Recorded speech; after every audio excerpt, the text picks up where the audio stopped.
Hoje nós vamos falar sobre um assunto muito importante que se chama a ilusão de controle.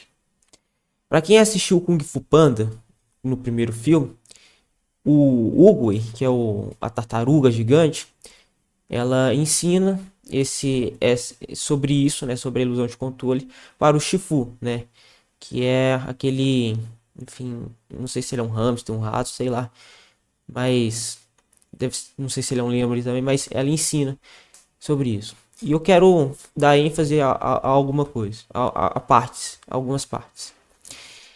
Bem, vocês que vivem suas vidas, né, especialmente os cristãos, parem de acreditar que vocês podem controlar tudo.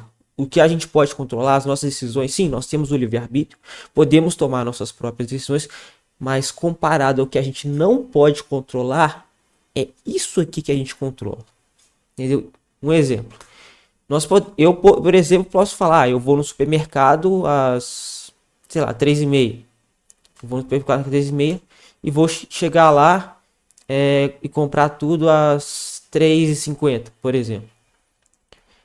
Aí, vamos pôr isso em prática. Eu chego, falo que vou lá, saio de casa, mas aí a estrada tá fechada, ou aconteceu algum acidente que dificultou a passagem, ou encontro um amigo e começo a conversar com ele, e eu não chego lá, não compro as minhas coisas às 3h50, e sim 4 horas. Eu pude controlar a minha decisão de ir ao supermercado, mas não pude controlar exatamente a hora que eu ia chegar, sabe? Pode ser que aconteça? Pode, mas isso depende de várias circunstâncias. Então a gente não controla tudo. E diante disso eu quero deixar uma mensagem muito importante.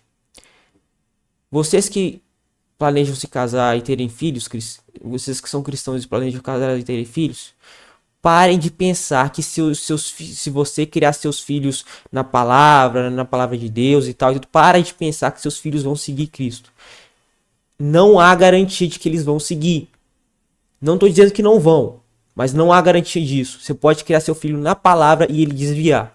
Porque é o seu filho que escolhe por si mesmo. Você não tem controle sobre as decisões do seu filho. E nem mesmo sobre as decisões do seu cônjuge. Igual, por exemplo, você planeja se casar, você se casa com uma pessoa e planeja ficar com ela para sempre, até que a morte o separe. Mas o seu cônjuge simplesmente quer o divórcio. O que você vai fazer? Nada. Você vai ter que aceitar o divórcio. Se você tentar forçar o divórcio, você só vai criar mais problema para si mesmo. Não adianta, não adianta.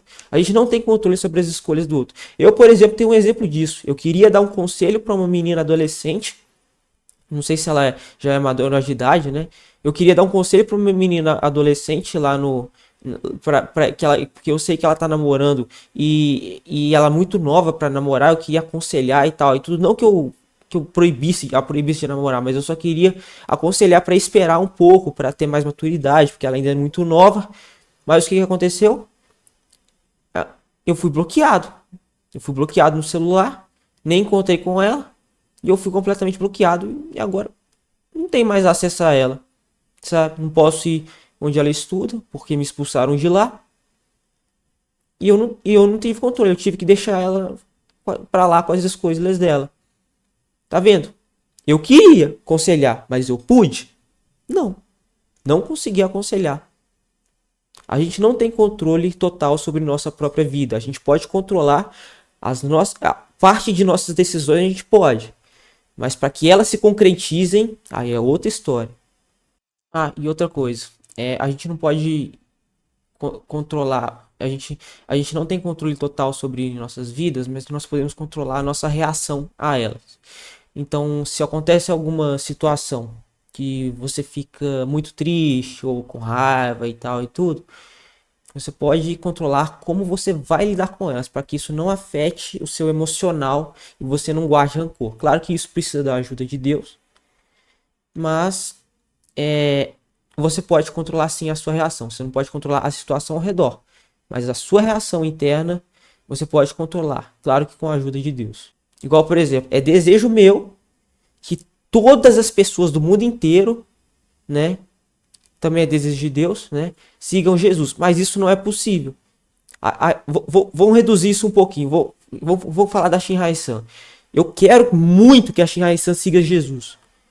Mas isso não depende de mim. Eu posso orar, sabe? Conversar com Deus. Posso falar com ele para tocar o coração dela. Mas a decisão é dela, se ela vai seguir ou não. A decisão é completamente dela. Eu não tenho controle sobre a decisão dela.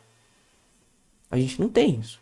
Quanto mais se entender que você não pode controlar tudo, que você não tem controle sobre a vida em si, não total, melhor para você. Nós não temos controle total sobre nossa própria vida. A gente tem controle sobre parte de nossas decisões, sabe? Sobre as nossas decisões, o que você vai decidir. Mas para que a sua decisão se concretize, isso a gente não tem controle.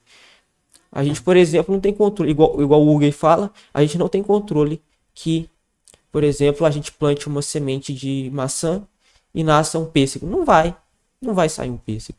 Na verdade, o Hugo fala o contrário, né? Ele fala que o Shifu pega uma semente de pêssego, coloca lá no chão, aí o Hugo fala, ó, você pode fazer o que quiser, mas vai nascer um pêssego. Não vai nascer uma maçã. Então a gente não tem controle. E nem Deus interfere nas suas decisões, sabe? Tipo, ele não te obriga a decidir por ele, sabe? Ele te dá o livre-arbítrio de escolher ele ou não. E cada pessoa tem que ter consciência de escolher seu próprio caminho. Se vai seguir Deus ou não. Na Bíblia, por exemplo, tem um exemplo de um rei, que é Ezequias, né? Que ele era crente, ele era de Deus.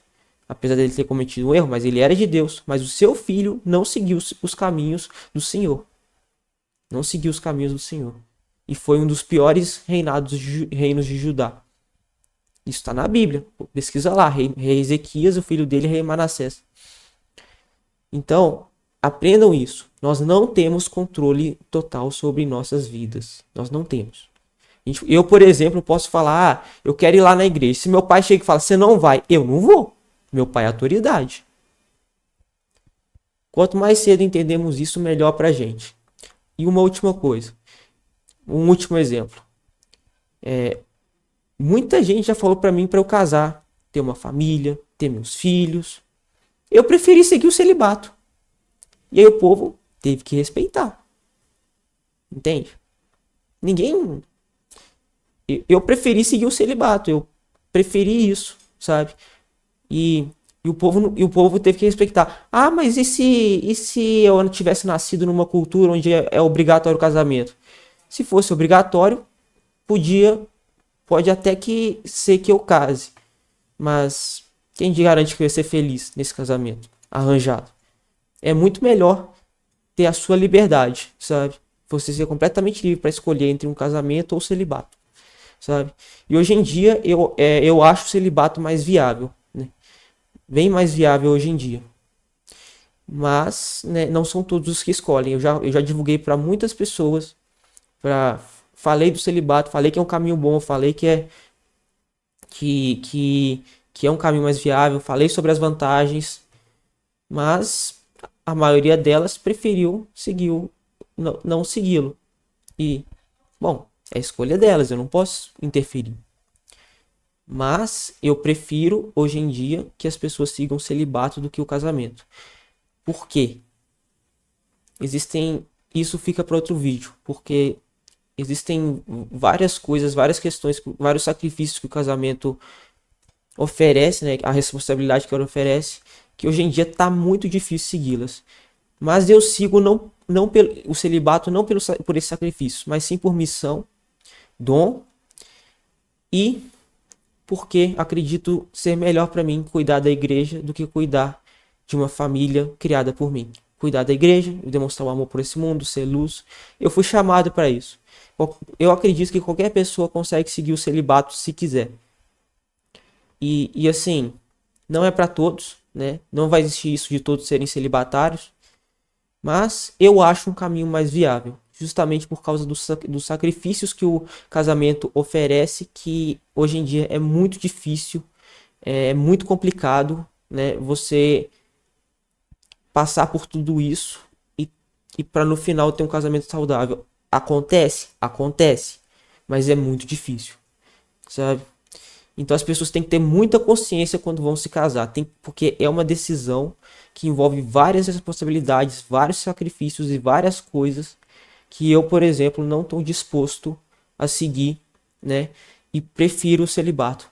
E que nem eu falei, no celibato é lícito certos tipos de afeto, tipo abraços e beijos na bochecha, mesmo que isso seja, né? E mesmo que isso dependa de cada pessoa, de cada mulher, né?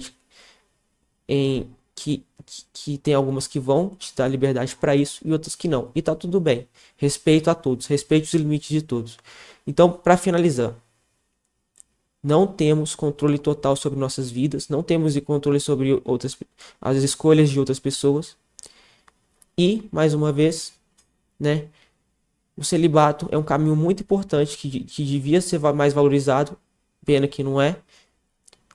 Ele é tão importante quanto o casamento, não está nem acima nem abaixo, ele é tão importante quanto o casamento.